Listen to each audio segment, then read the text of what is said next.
Bismillahirrahmanirrahim. Assalamualaikum warahmatullahi wabarakatuh.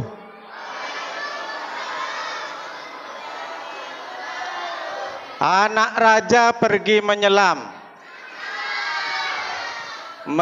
ke laut berbuih.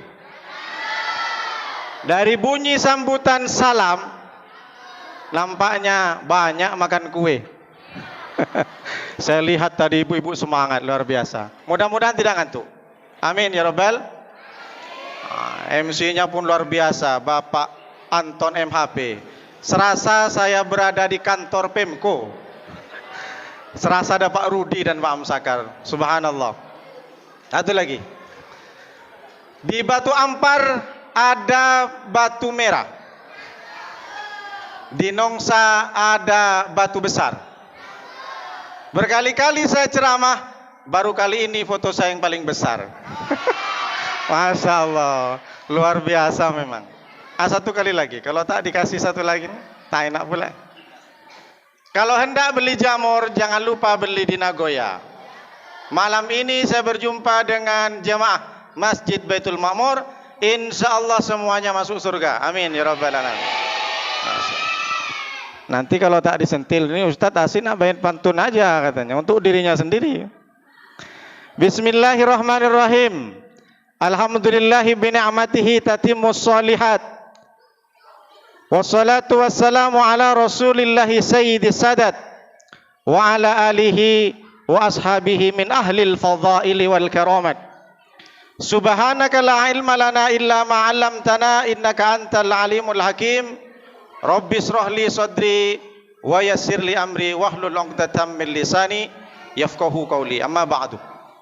Yang sama-sama kita hormati, saya sebut duluan karena mungkin berkat beliau bisa terlaksana cikal bakal pelaksanaan pengajian pada malam hari ini. Ketua Dewan Kemakmuran Masjid, sahabat kami Ustadz Burhanuddin, Burhan Cahaya Din Agama. Insya Allah selalu menerangkan dan memberikan cahaya kepada jemaah. Amin. Yang sama-sama kita hormati Bapak Lurah yang sudah sudi menyampaikan tausiahnya dan program-programnya. Ini yang kita tunggu. Pemimpin-pemimpin yang peduli dengan bawahannya, dengan rakyatnya. Insya Allah kalau kita dukung, semuanya akan program itu terlaksana. Amin. Yang sama-sama kita hormati Ketua RW 013 sekaligus Ketua PHBI Bapak Amidan Pohan. Sehat selalu Pak. Yang sama-sama kita hormati sahabat saya, kadang sering memberikan nasihat kepada saya. Saya ini meskipun sering berceramah butuh nasihat. Ketua RT 1 Bapak Jagaria Kultong. Terima kasih Pak nasihatnya. Yang sama-sama juga kita hormati Ketua RT 02 Bapak Dani Purnomo, Ketua RT 3 Bapak Roni Karmizal, Ketua RT 4 Bapak Faisal Hakim Nasution. Lalu turut hadir malam ini Ketua LPM Sungai Harapan Bapak Arman. Sehat selalu Pak. Lalu kemudian turut hadir di sini, bukan cuma hadir, beliau memang sudah memimpin sholat setiap waktu. Sahabat saya satu kampung, Kampung Madura. Alhamdulillah Tuan Guru UAS sekarang berada di Madura, Ustadz Hafiruddin. Lalu di sini turut hadir juga imam dari Musola Sakura Garden, satu kampung dengan saya juga, dari Pamekasan Madura, Ustadz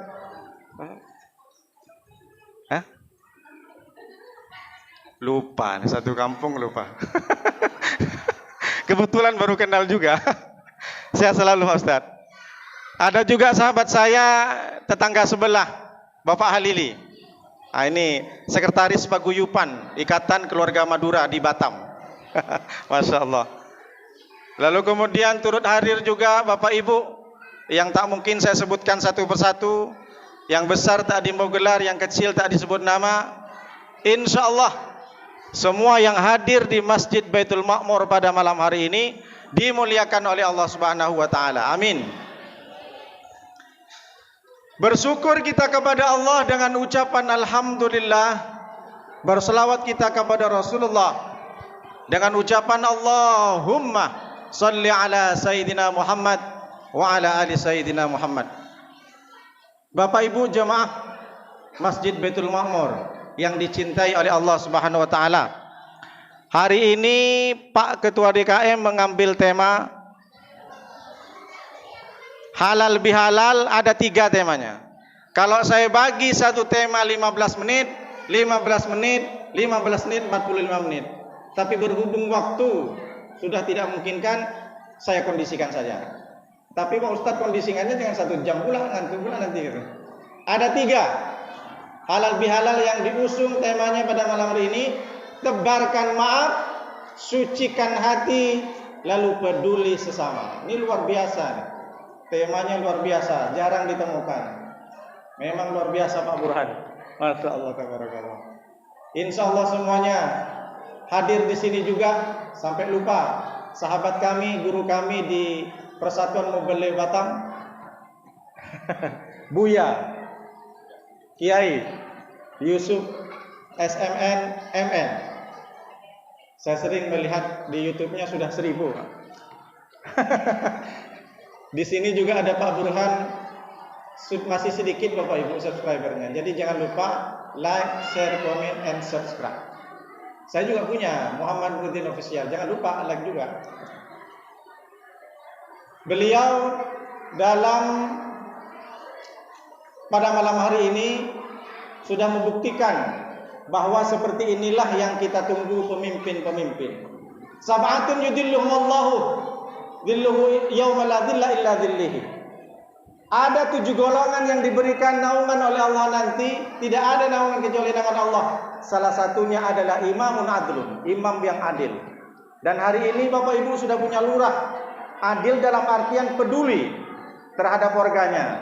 Alhamdulillah hari ini sahabat kami Ustadz Yusuf sudah menyampaikan dan sudah membuktikan, berarti tidak usah kita pikir-pikir panjang. 2024 apapun beliau mencalonkan kita dukung. Betul enggak? Itulah yang dikatakan Imam Ahmad bin Hambal atau yang kita kenal dengan Imam Hambali ketika menyampaikan kajiannya di depan murid-muridnya.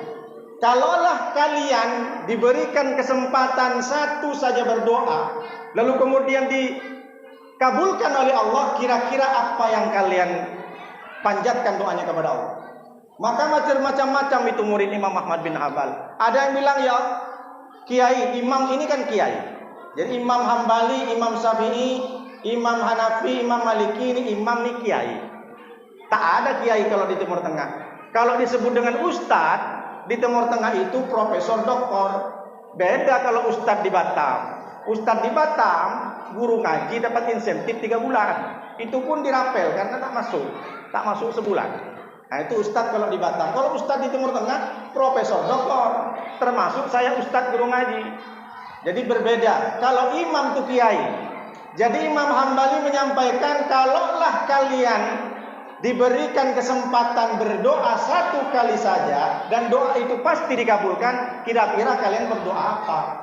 Bermacam-macam. Ada yang bilang, ya imam saya berdoa pengen istri soleha. Kalau engkau minta istri soleha, engkau sendiri yang menikmati. Saya pengen punya rezeki banyak, berarti kalian juga yang menikmati. Saya pengen punya anak yang soleh dan soleha, berarti hanya 1 bapak saja yang menikmati anaknya soleh.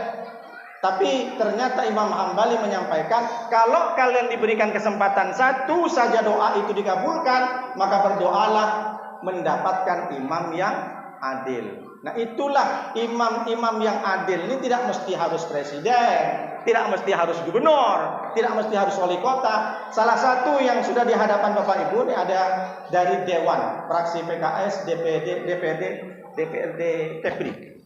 Nah ini salah satunya Imam Adil. RT juga, RT 1, RT 2, RT 3 ini termasuk bagian dari pemimpin. Itulah kenapa Nabi SAW mengatakan, man la yaskurun nasa lam yaskurillah. Barang siapa yang tidak berterima kasih, yang tidak pandai berterima kasih kepada manusia, maka dia tidak dianggap sebagai orang yang bersyukur kepada Allah. Siapa An-Nas itu? Salah satunya ulil amri. Karena kita berterima kasih kepada pemerintah, banyaklah urusan-urusan yang tak bisa kita lakukan sendiri. Contoh, anak lahir, tak mungkin kita buat akte KKD sendiri. Ada Disduk, terima kasihlah kepada Disduk. Ada contoh nanti kita kalau sudah membuat surat keterangan pindah, ada Pak RT, terima kasihlah ke Pak RT. Secara global kita mesti berterima kasih kepada para pemimpin-pemimpin ini. Kenapa? Karena itu adalah bentuk syukur. Maka bersyukur kalau Bapak Ibu memiliki pemimpin yang peduli, pemerhati terhadap rakyatnya. Kita kembali lagi ke halal bihalal. Halal bihalal, bahasa Arab apa bahasa Batam Bapak Ibu? Kalau saya tanya, bahasa Arab apa bahasa Batam? Ada ibu-ibu kompang tadi belum disebutkan. Ada Ibu Danti, dulu kepala sekolah saya. Ibu Danti, sehat selalu. Ibu-ibu kompang yang luar biasa tadi memainkan adrahnya, menggugah hati saya. Mudah-mudahan saya selalu ibu-ibu. Halal bihalal bahasa Arab apa bahasa Batam? Bahasa Arab, halal. Dan itu sempat kemarin viral. Halal, gara-gara logonya berubah. Dari yang melingkar menjadi heboh se-Indonesia, tapi tak berapa lama. Halal bahasa Arab, tapi orang Arab tak ada yang ngerti tentang halal bihalal. Bapak Ibu nanti kalau umroh, tanya sama orang-orang di Arab, tak paham dengan halal bihalal. Yang paham mereka halal jual. Ada kurma dibagikan halal. Tapi harus bayar dulu, jangan halal. Diambil pula. Halal itu bahasa Arab, tapi orang Arab tak paham. Kenapa? Karena memang halal bihalal hanya ada di Indonesia dan sekitarnya. Mungkin Brunei Darussalam, Malaysia belum terlalu tahu semua. Tapi kalau halal bihalal di Indonesia seluruhnya ada. Jadi halal itu diambil dari bahasa Arab, melepas, menguraikan benang yang kusut, mencairkan yang beku, menyambung yang sudah rusak, yang sudah retak. Berarti mencairkan yang beku. Jadi kalau ada THR belum cair, itu namanya belum halal bihalal. Sudah cair semua kan THR. Jadi kalau ada yang masih beku, ada yang masih benang kusut. Itulah kenapa Nabi Musa berdoa kepada Allah ketika ingin menghadapi Fir'aun. Biar tak kalah ngomong sama Fir'aun, berdoa Nabi Musa, Rabbi shrahli sadri wa yassirli amri wahlul 'uqdatam min lisani. Wahlul, lepaskanlah ya Allah uqdatan, tali yang mengikat, min lisani, dari lisanku ya Allah. Dulu saya tuh kecil masih SD, ikut lomba ceramah. Oleh orang tua saya, oleh abah itu baca doa ini, biar kamu tidak gugup. Karena banyak orang yang sudah menghafalkan teks, mungkin dia ingin memberikan sambutan, tapi setelah pegang mic, dia lidahnya terasa keluh, terasa ada ikatan, terasa terkunci, maka dia tidak bisa ngomong apa-apa. Kenapa? Karena ada sesuatu yang mungkin dia menyebabkan lidahnya keluh. Itulah kenapa kita berdoa wahlul 'uqdatam min lisani. Jadi halal artinya lepas. Jadi kalau setelah halal bihalal ini selesai dilaksanakan, Bapak Ibu pulang, maka tentulah semua benang kusut yang dulunya tak tegur sapa, mestilah harus tegur sapa. Kalau tak sempat benang yang kusut terurai, hati yang beku tak cair, lalu kemudian silaturahmi tidak tersambung lagi, maka tidak berartilah halal bihalal. Jadi setelah halal bihalal semuanya lepas. Jadi kalau ditanya nanti, datang dari mana Bunda? Acara apa? Halal bihalal. Apa halal bihalal? Tidak usah banyak tanya lah. Banyak tanya Yahudi. Ini yang repot. Jelaskan halal itu lepas. Sudah tidak ada lagi. Sama orang menjual di Arab halal. Diberikan barangnya, dibayar, berarti sudah tidak ada lagi urusan. Karena sudah selesai. Barang dibeli, kemudian dibayar. Tapi jangan nanti Bapak Ibu itu dengerin Ustaz Nuruddin ceramah, katanya apa? Halal, kita sudah halal bihalal. Jadi urusan hutang yang 700.000 cincai aja lah ya bro. Nggak bisa begitu. Halal tetap halal, tapi hutang tetap hutang. Nggak ada cerita halal bihalal. Betul kan Pak? Jadi jangan sampai kita nanti halal bihalal salah persepsi. Nah, salah satunya yang pertama, halal bihalal itu berarti memiliki makna tebarkan maaf. Jadi halal memberikan maaf, bihalal meminta maaf. Sekarang kalau ditanya, lebih berat memberi maaf atau meminta maaf? Lebih berat minta maaf atau memberi maaf? Memberi maaf. Kenapa lebih berat memberi maaf? Karena kalau sudah maaf itu diberi, tak perlu minta maaf. Dan itu sudah terjadi kepada Nabi Muhammad. Nabi Muhammad meskipun sudah dizalimi, ketika Nabi Muhammad datang ke kampung Taif, Nabi Muhammad yang biasa dulu hijrah datang ke Madinah disambut dengan tala'al badru alaina.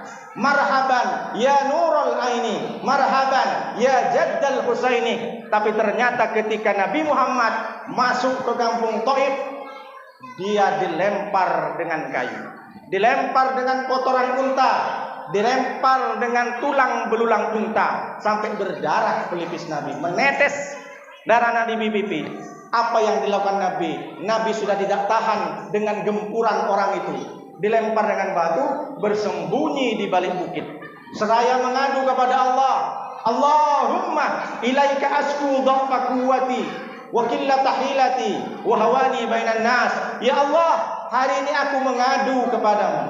Dulu aku ada tempat mengadu karena aku dulu punya datuk namanya Abdul Muthalib.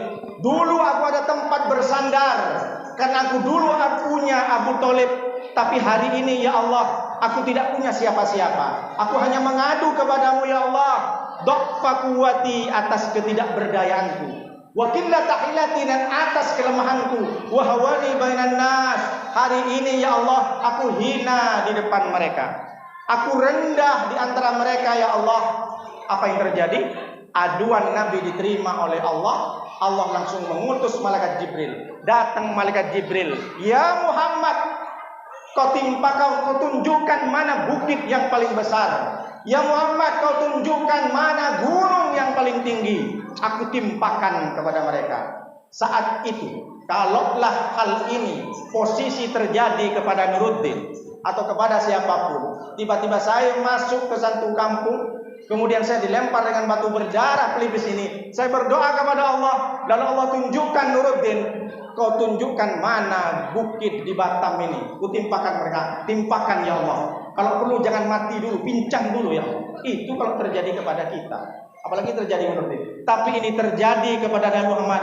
Bagaimana kita bisa merasakan sedihnya Nabi, sakitnya Nabi, orang yang sudah dipilih oleh Allah menjadi manusia terbaik, orang yang sudah dipilih oleh Allah sebagai Rasul, menyampaikan risalah dakwah Islam, sehingga kita bisa mendapatkan iman dan Islam. Enak kita tidak tahu perjuangan Rasulullah bagaimana, tapi Rasulullah justru menjadi pemaaf.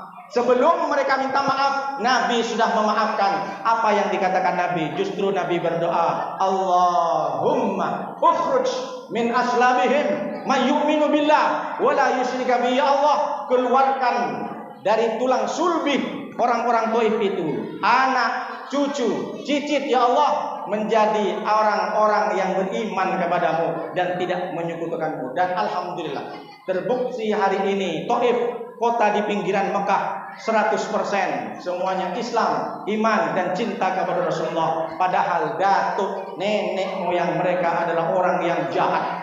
Kalau sekarang ada terjadi, biasanya bukan di sini, begitu banyak orang-orang yang sudah karena datuknya dia zalim kepada datuk kita, maka orang tua itu bilang, kamu jangan berteman dengan dia. Dulu kakek dia itu kejam, dulu kakek dia ngambil tanahku, dulu kakek dia sering ngejek-ngejek kakek kita. Jangan kau berteman sama dia. Tapi Rasulullah tidak ada dendam. Kenapa? Karena Nabi datang ke dunia ini bukan dengan dendam. Nabi diutus oleh Allah bukan dengan kekerasan, tapi Nabi Muhammad datang ke dunia ini dengan kelembutan dan kasih sayang. Wa ma arsalnaka illa rahmatan lil alamin. Nabi sebelum orang itu minta maaf, Nabi sudah memberi maaf. Begitu juga agaknya Nabi sebelum meninggal, naik ke mimbar Nabi, bertemu dengan sahabat.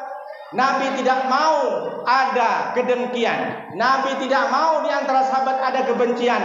Apa yang dikatakan Nabi? Man kuntu jalatu dhahran hadza dhahri falyastaqim minhu wa man kuntu satamtu lahu irdan hadza irdi falyastaqim minhu. Barang siapa dulu aku yang pernah cambukku mengenai pundak kalian dan aku tidak tahu, aku juga tak minta maaf. Hadza dhahri, kata Nabi, falyastaqim minhu. Ini punggung Muhammad, silahkan kau tuntut balas. Waman kuntu satamtu lahu irdan hadza indi falistaqim minhu.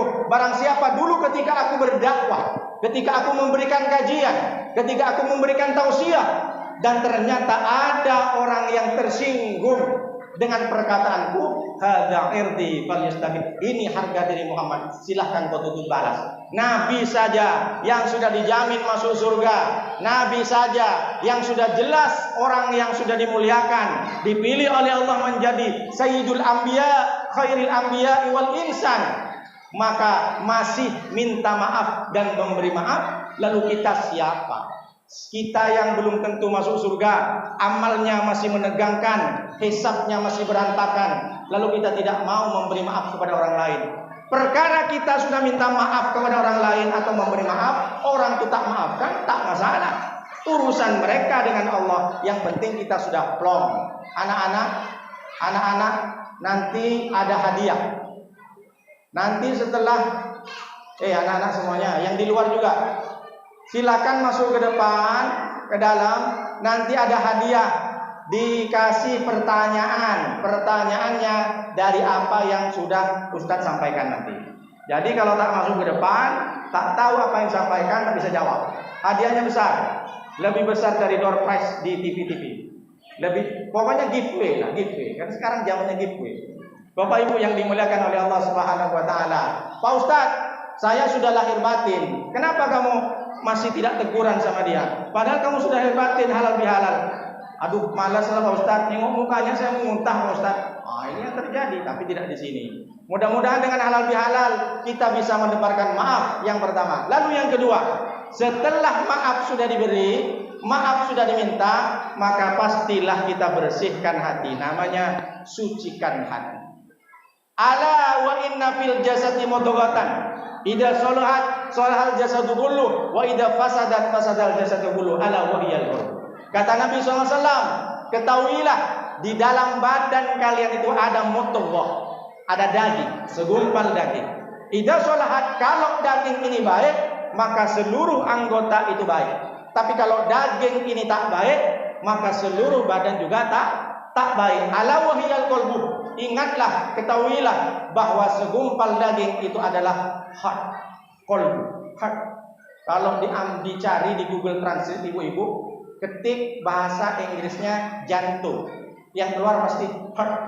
Jadi kolbun ini bukan hati yang kena liver, kena kanker, itu bukan. Jadi kolbun yang dimaksud itu adalah jantung. Jantung ini kalau sudah tergumpal lemak, sudah banyak gula, maka tak bisa dia memompa darah ke otak. Jadi otak sudah tak ada darah, mati kita. Kalau jantung sudah rusak, maka anggota seluruh tubuh pun rusak. Meskipun dia sudah nge-gym, meskipun dia sudah olahraga, tapi jantung sudah tidak sehat, maka anggota tubuh juga rusak. Maka begitulah agaknya kalau hati kita, dalam jiwa kita ini ada yang tidak baik, maka semua anggota tubuh juga baik. Kenapa? Karena lisan ini membuktikan apa yang ada dalam hati. Kita ngomong sesuatu, apapun yang kita ucapkan itu menentukan apa yang dalam hati. Berarti kita mesti harus bersihkan hati kita dari penyakit hati. Penyakit hati itu ada 3. Ada kolbun salim, ada kolbun marid, ada kolbun mayit. Yaumalam yanfa'u malu wala banun illa man atallaha biqalbin salim. Yang pertama ada hati selamat. Hati selamat itu adalah hati yang selalu takut, hati yang selalu ingin mendapatkan ridho, hati yang selalu husnudzon. Salah satu hati yang tak baik namanya kolbun marid, hati yang sakit. Seperti apa penyakit hati? Contoh, iyyakum wal hasad, fa innal hasad yakulul hasanat kama yakulun narul hatabah. Takutlah, waspadalah kalian kepada hasad. Anak-anak sudah paham semua. Qul a'udzu birabbil falaq min syarri ma khalaq wa min syarri ghasikin idza waqab wa min syarri naffasati fil 'uqad wa min syarri hasidin idza hasad. Aku berlindung kepadamu ya Allah dari orang yang dengki, hasad ketika dia sudah melakukan perbuatan hasad, iri, dengki. Kalau bahasa gaulnya SMS, susah menengok orang senang, senang menengok orang susah. Kalau bahasa Al-Qur'annya bukan SMS, in tamsaskum hasanatun tasuhum wa in tusibkum sayiatun yafrahu biha. Ketika nengok orang lain dapat nikmat, kambuh dia penyakitnya. Pak Ustadz, jantung saya sakit. Kenapa? Tetangga beli motor baru. Pak Ustadz, naik diabetes meletus. Kenapa? Tetangga renovasi rumah. Sabtu Minggu biasa orang-orang itu ada akikah, ada pernikahan. Datanglah ibu-ibu ke rumahnya. Pak, iya, aku kok pening kepala. Kenapa? Habis kondangan. Makan kambing? Tidak. Makan rendang? Tidak.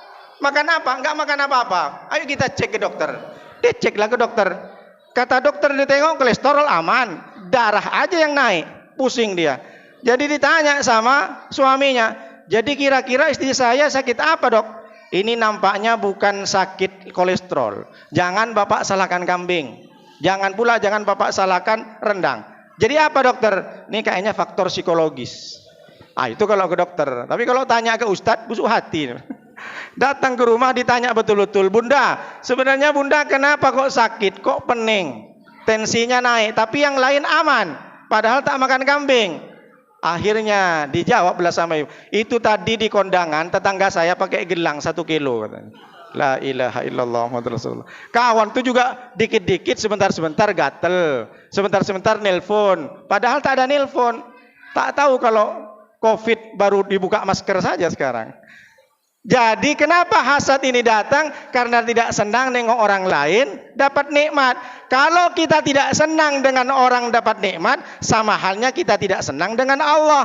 Siapa pemberi nikmat? Allah. Ketika orang dapat rezeki, mestilah kita harus doakan. Makanya ibu-ibu antisipasi. Kalau kondangan pakai emas, di sini 1/2 kilo umpamanya, di anting 1/2 kilo. Maka ketika nyampe kondangan, nengok kawan lain sudah merengut, sudah berkumpul alisnya nih, langsung bilang, jeng, kan kayak gitu kalau ibu-ibu. Aku nih gelang nih imitasi, bukan asli. Oh imitasi ya, pasti senyum dia. Aku kira asli. Iya makanya jangan merengut dulu, ini imitasi.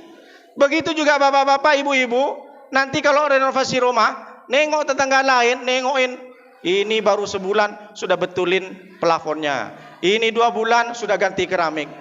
Ditengok sama tangga udah merengut, sampaikan langsung, bro, aku nih renovasi rumah hasil kredit, hasil ngutang aku. Pasti senyum dia. Oh iya, tapi bagus kok. Enggak, aku nengokin aja kata. Jadi cepat sampaikan. Kalau nengok teman-teman bapak ibu ini karena nengok kita pakai baju baru, baju bagus, pakai emas, cepat sampaikan. Bohong-bohong sikit apa? Daripada dia merengut. Kenapa hasad itu juga adalah penyakit hati yang paling tak baik, paling buruk? Karena Nabi SAW mengatakan, kama ya'kulun narul hatobah. Al-hasad itu ya'kulul hasanat, memakan kebaikan-kebaikan. Solatmu terbang, puasamu melayang, umroh dan hajimu pahalanya juga hilang. Kenapa? Karena masih ada iri dan dengki dalam hati. Maka bersihkan dengan momentum halal bihalal.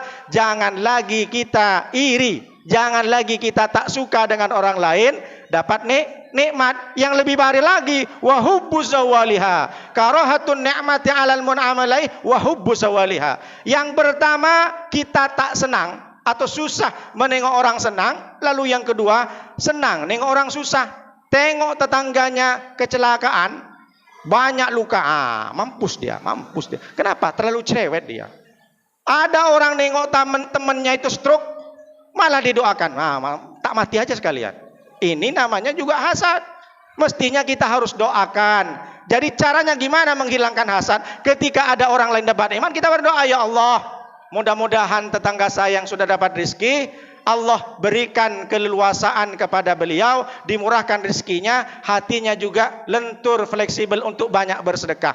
Dengar malaikat, walakal misluh. Ya Allah, dia sudah mendoakan tetangganya, mendoakan saudaranya, maka berilah dia rizki yang sama. 2, cepat saja. Ini udah 10 udah selesai. Yang ketiga, momentum halal bihalal. Yang pertama, tebarkan maaf. yang kedua sucikan hati, lalu yang ketiga peduli sesama. Dulu ada orang bule, dia berjemur di Bali. Kenapa orang bule berjemur? Karena pengen hitam. Maka kita berbangga dan beruntung menjadi orang Indonesia. Jadi kalau mau hitam tak perlu berjemur, udah hitam. Kalau orang bule dia berjemur. Nah, setelah berjemur, nampak di sebelah agak jauh ada rumah sakit bersalin dengan antrian panjang. Ibu-ibu yang hamil 9 bulan, ibu-ibu yang hamil 8 bulan, antri mereka. Orang bule yang berjemur ini tak tega nengok. Akhirnya dia berpikir, ini orang bule ini jelas bukan orang Islam, bukan orang Muslim, bukan orang beriman kepada Allah. Pulang ke negaranya, lalu dia jual bungalow yang ada di Macau, yang ada di Hawaii. Dibikinlah rumah sakit bersalin gratis. Lalu kemudian setelah dibikin rumah sakit gratis, dia mendapatkan Nobel dari dunia kesehatan. Nobel tentang kesehatan dunia. Apa maknanya? Orang yang tidak beriman kepada Allah saja masih bisa peduli dengan orang lain, apalagi kita yang mengaku asyhadu alla ilaha illallah wa asyhadu anna muhammadar rasulullah. Dulu waktu saya kuliah, masih jurusan bahasa Inggris, saya di kos-kosan saya tempel yang pakai baret, Si Gufara. Ada yang tahu ya? Si Gufara. Si Gufara ini dulu dia adalah anak orang kaya. Dia adalah dokter, kaya raya.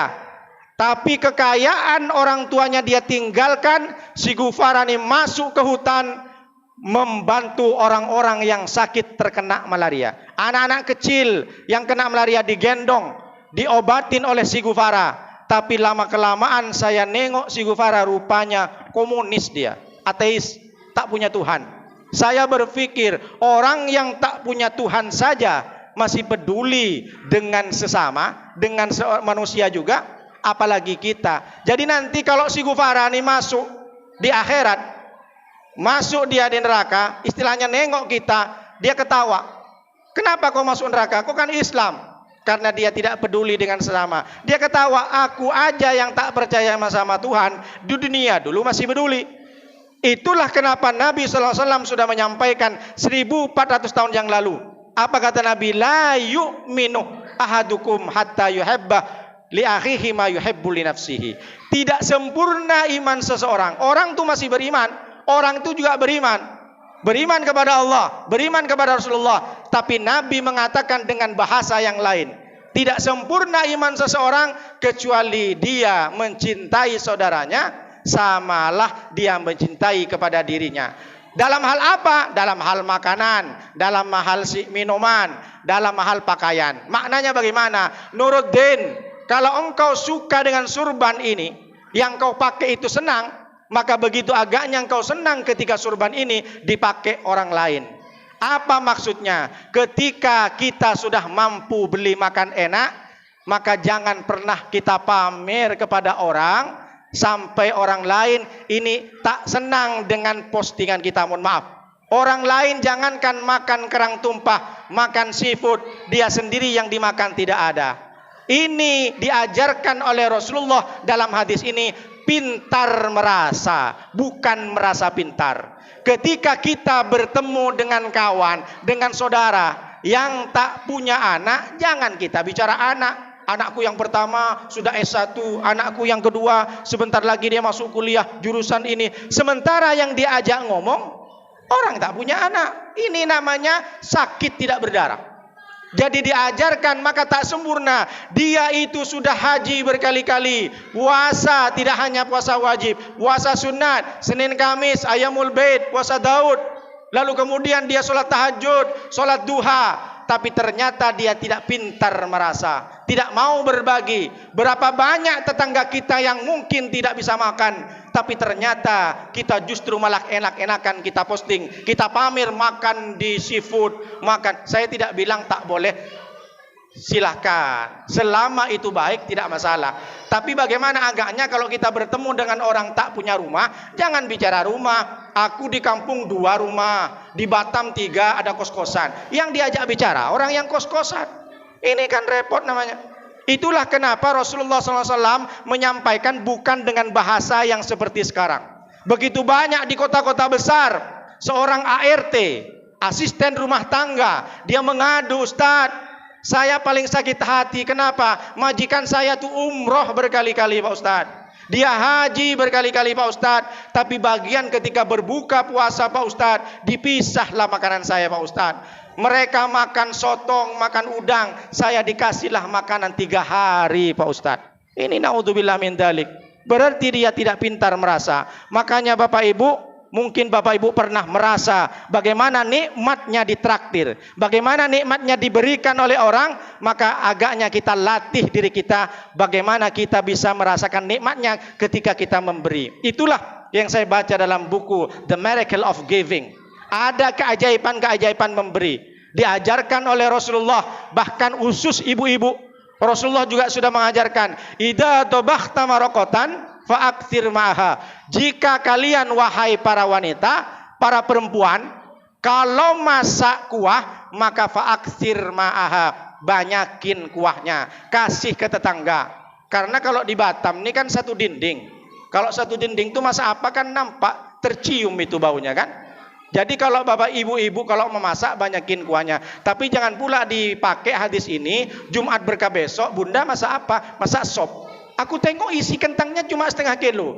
Kuahnya 2 kuali. Itu kata Pak Ustadz kan sunnah banyakin airnya, banyakin kuah. Bukan begitu maksudnya. Masak yang lebih banyak lagi stoknya. Dari setetes kuah kita bisa merekatkan persaudaraan. Dari setetes kuah kita bisa menjalin silaturahmi halal bihalal karena kita termasuk orang peduli. Dari setetes kuah menjadi 1 ekor ayam. Dari 1 ekor ayam menjadi 1 kilo daging. Dari 1 kilo daging menjadi 1 kambing. Jadi 1 kambing menjadi 1 ekor sapi. Insya Allah sebentar lagi ada kurban. Jadi itulah makna berbagi, peduli sesama. Hari Idul Raya Kurban momentum kita untuk bisa mengamalkan apa sebenarnya halal bihalal itu, yaitu makna berbagi. Dulu kalau memang Pak Ketua, bukan di sini lah, kalau memang ada Bapak Ibu yang menyerahkan kurbannya tahun lalu, Pak pengurus, saya mau bagikan kurban. Harganya 3 juta 1 kambing.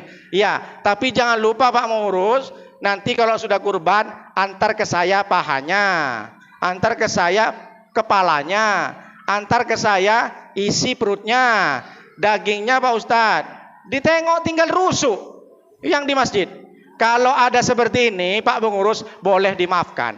Tapi kalau masih ada hari ini dia mau berkorban, saya berkorban Pak Pengurus DKM Baitul Makmur. Tapi semuanya diantar ke saya, pahanya, kepalanya. Kalau ada seperti ini, Pak Pengurus sampaikan ke jemaah ini, Pak, kalau Bapak mau berkorban seperti ini, silahkan sembelih sendiri, cincang sendiri, kulitin sendiri, masak sendiri, makan sendiri, mati sendiri. Ini korban setengah-setengah. Kalau mau korban aja lah, tak usah pikir-pikir panjang. Dapat jatah 1 kilo jadi. Kalau memang Bapak Ibu pengen makan kambing, beli sendiri, potong sendiri, nikmati sendiri. Ini kadang korban ke masjid. Insya Allah mudah-mudahan sudah ada Pak Ketua korban di sini. Masya Allah 3 sapi. Oh 3 kambing masih. Mudah-mudahan nanti sapinya 5 minal ya. Amin ya Rabbal alamin. Jadi ini makna berbagi korban itu. Bahkan kata Syekh Atiyas Syakor dalam kitabnya Fatwa Al-Azhar mengatakan, kalaulah daging kurban dalam masjid itu berlebih, istilahnya umat Islam sudah dapat semua. Kalau di situ ada non muslim, kasih, silakan kasih, tapi jangan disamakan. Kalau yang muslim 3 kilo, kasihlah minimal 1/2 kilo. Tapi kalau non muslim itu tak terima, Pak Ustadz, kok saya 1/2 kilo, tetangga saya 3 kilo. Lah kan Bapak masih non muslim, apa bedanya? Saya kan sama-sama manusia. Bapak kalau mau dapat 3 kilo, sebutkan passwordnya. Apa passwordnya? Asyhadu an la ilaha illallah wa asyhadu anna Muhammadar Rasulullah. Bapak bukan cuma 3 kilo, nanti kita kasih beras 1 ton. Betul masuk Islam. Alhamdulillah. Jadi yang ketiga ini adalah peduli sesama. Itulah momentum daripada makna halal bihalal. Tebarkan maaf, sucikan hati, lalu kemudian peduli sesama. Inilah yang bisa saya sampaikan. Anak-anak siap untuk hadiah? 1 hadiah untuk Bapak menurut 1 hadiah untuk Ibu, lalu 2 hadiah untuk siswa atau santri laki-laki, dan yang terakhir adalah santri perempuan. Ini sekarang untuk anak-anak laki-laki.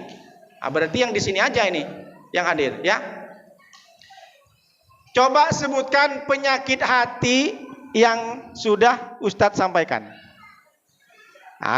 Tak usah bisik-bisik. Ini ada tes. Tanya sama Pak Jack, nanti kamu dikasih sanksi. Ayo, sebutkan penyakit hati yang Ustadz sudah sampaikan tadi. Orang kalau sudah bihalal, hatinya tak boleh ada penyakit. Penyakit apakah itu? Apa? Liver, kanker. Hah? Tuh. Oh, sini nak, sini dulu. Jangan jawab di situ, sini dulu. Nah, apa penyakit? Kobun sawit dan kobun asap. Apa? Apa itu bahasa Indonesianya? Bahasa Indonesianya apa? Bahasa Indonesianya? Iya, bahasa Indonesianya apa? Itu kan bahasa Arab. Penyakit apa? Hasad. Malu. Malu ya? Atau cari ilham dulu nanti, cari ilham dulu. Malu. Malu. Apa tadi? Coba sebutkan tadi yang tadi. Oh, masih malu, masih malu. Duduk dulu. Ayo, siapa? Nanti dicoba lagi. Siapa nak? Apa? Penyakit hati tadi yang Bapak sampaikan apa? Kalau tak tahu penyakit hati, tak halal bihalal nanti. Nanti ke rumah, apa nak halal? Enggak, belum. Kamu belum tahu. Yang laki-laki tak ada. Oke, pindah ke yang santri perempuan, santriwati perempuan. Nah, yang santri perempuan. Tunggu dulu pertanyaannya lain, jangan sama. Ini yang khusus laki-laki, nanti bisa dijawab. Oke, coba sebutkan contoh peduli sesama. Yang perempuan. Contoh peduli sesama itu seperti apa? Apa? Kalian peduli sesama berarti harus berbagi. Contohnya seperti apa? Kasih pinjam pena.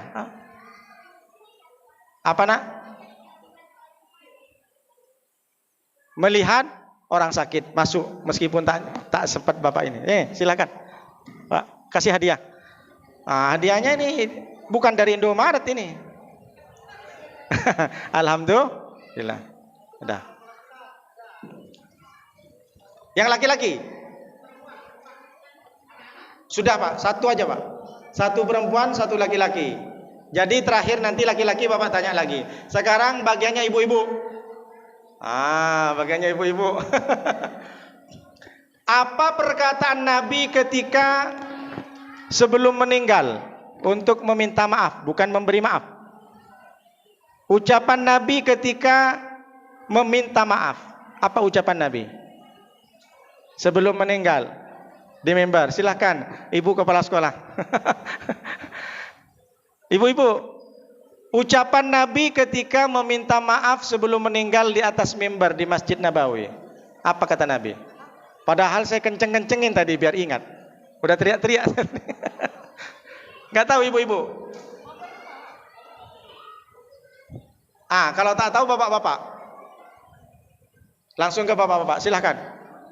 Ada hadiah. Ini saya ngikutin protokol. Ada bisa Pak? Ustadz Damba. Apa Ustadz Damba? Ucapan Nabi ketika meminta maaf. Nampaknya harus nengok ulang di YouTube-nya. Enggak ada ya? Ibu-ibu tak ada? Lupa ya? Kembali lagi yang anak-anak. Anak-anak tadi apa penyakit hati? Apa nak?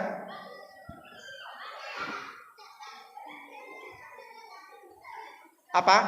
Ya. Sini. Cepet. Udah ngantuk semua kami. Apa nak? Oh iya dengki, alhamdulillah. Terima kasih. Dah, ambil hadiahnya. Kenapa? Masya Allah, ya memang sudah rizkinya Pak. Anak bapak semua. Luar biasa memang. Like father, like son. Like father, like daughter. Diborong sama anak Ustadz Burhanuddin. Yang ibu-ibu tak ada bisa jawab? Yang bapak-bapak, ucapan Nabi ketika meminta maaf. Saya rubah lagi, doa Nabi. Apa yang diminta doanya ke Allah ketika Nabi mendapatkan lemparan batu? Justru Nabi berdoa, bukan membalas kezaliman orang. Yang anak-anak boleh? Ya, Pak. Doanya. Kenapa? Bahasa Indonesia boleh, jangan pakai bahasa Inggris, Pak.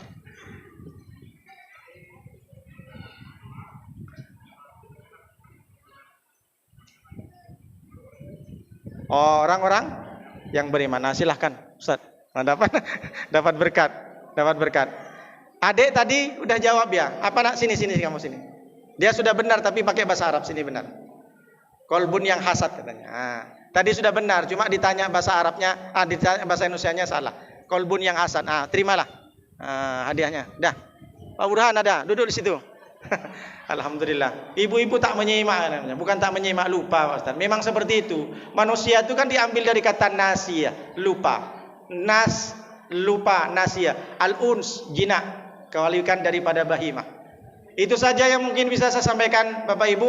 Mudah-mudahan kita berjumpa lagi di hari yang lebih baik, di malam yang lebih baik. Dan mudah-mudahan kita menjadi hamba-hamba Allah yang selalu melepaskan semua masalah, melepaskan semua unek-unek, tidak ada lagi iri dengki, tidak ada dendam. Insya Allah kita bersatu. Kalau kita sudah bersatu, Allah akan berikan keberkahan. Dan insya Allah Masjid Baitul Ma'mur lebih meriah dan lebih banyak lagi jemaahnya. Amin ya rabbal alamin. Terima kasih atas segala perhatian, mohon maaf atas segala ucapan yang mungkin tidak berkenan. Kalau salah datang dari saya, yang benar datang dari Allah Subhanahu wa taala. Mari kita berdoa, mudah-mudahan Allah kabulkan dan Allah berikan rahmat dan ridhonya. Bismillahirrahmanirrahim. Alhamdulillahirabbil alamin. Wassalatu wassalamu ala asrofil anbiya wal mursalin wa ala alihi washabbihi ajmain. Hamdan syakirin, hamdan naimin, hamdan yuafi ni'amaka fi mazida. Ya Rabbana lakal hamdu kama yanbaghi li jalalika wa 'azimi sultanik. Allahumma salli wa sallim wa barik ala sayyidina Muhammadin al-Fatih lima ulika wal khatimi lima sabaqa nasiril haqqi bil haqqi wal hadi ila siratikal mustaqim wa ala alihi haqqa qadrihi wa miqdarihil azim. Allahumma arinal haqqa haqqan warzuqna ittiba'ah wa arinal batila batila warzuqna ijtinabah. Allahumma aslih lana dinana alladhi wa ismatu amrina wa aslih lana dunyana alladhi fiha ma'asina wa aslih lana akhiratana allati fiha ma'adina waj'alil hayata ziyadatan lana min kulli khairin waj'alil mauta rahatan min kulli syarrin. Allahumma rabbana adkhilna mudkhala sidqin wa akhrijna mukhraja sidqin waj'al lana min ladunka sultanan nasira. Rabbana atina fid dunya hasanah wa fil akhirati hasanah wa qina adzabannar. Subhanaka rabbika rabbil izzati amma yasifun wa salamun alal mursalin walhamdulillahi rabbil alamin. Al-Fatihah. A'udzu billahi minasyaitonir rajim. Bismillahirrahmanirrahim. Alhamdulillahi rabbil alamin. Ar-Rahmanir Rahim. Maliki yaumiddin. Iyyaka na'budu wa iyyaka nasta'in. Ihdinas siratal mustaqim. Siratal ladzina an'amta 'alaihim ghairil maghdubi 'alaihim waladdallin.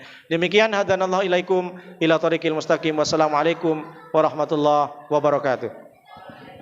Waalaikumsalam warahmatullahi wabarakatuh. Luar biasa, alhamdulillah. Terima kasih kepada Al-Ustaz M. Nuruddin Jaini. Beliau begitu dahsyat menyampaikan dakwahnya.